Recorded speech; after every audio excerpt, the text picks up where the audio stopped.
আমরা অনেক সময় অনেকভাবে অনেক কিছু দেখে থাকি, যেটা আসলে কেন একটা দিয়ে আরেকটাকে ঢাকা লাগে এরকম মানে দৃষ্টিভঙ্গি। যেমন অনেক সময় আমরা বাংলাদেশে দেখেছি একটা বড় চাঞ্চল্যকর ঘটনা ঘটে গেল, সরকারের এতে ব্যাডলাক হচ্ছে, তখন সরকার কি করে আরেকটি ঘটনার জন্ম দেন, দিয়ে ওই ঘটনাটাকে ঢেকে ফেলেন। তো এই ধরনের রাজনীতিতে কিছু নিয়ম রয়েছে, যেটা জামাত ইসলাম এনসিপি তারা করতে চাচ্ছেন। দেখুন, এই ৭১-এর রক্ত কিন্তু জামাতের গায়ে লেগে রয়েছে, কারণ তারা এই ৭১-এ গণহত্যা করেছিলেন, তারা নারী ধর্ষণ করেছিলেন এবং নারীদের পশ্চিম পাকিস্তানের কাছে লেলিয়ে দিয়েছেন।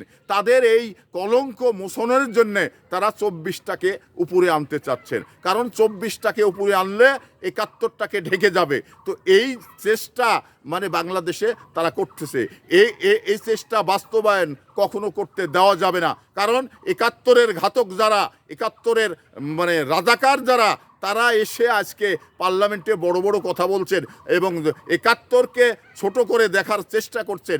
এটা কখনো বাংলাদেশের মানুষ সফল হবে না, কারণ ৭১ আমাদের একটি রাষ্ট্র মানে মানচিত্র পাওয়ার যুদ্ধ ছিল। ৭১-এ ৭১ আমাদের মানে মা বোনের ইজ্জত রক্ষা করার একটি যুদ্ধ ছিল। সেই যুদ্ধ আর এই ২৪-এর যুদ্ধকে যখন আপনি একাকার করতে যাবেন, তাহলে এটা কখনোই কোনোভাবে হবে না।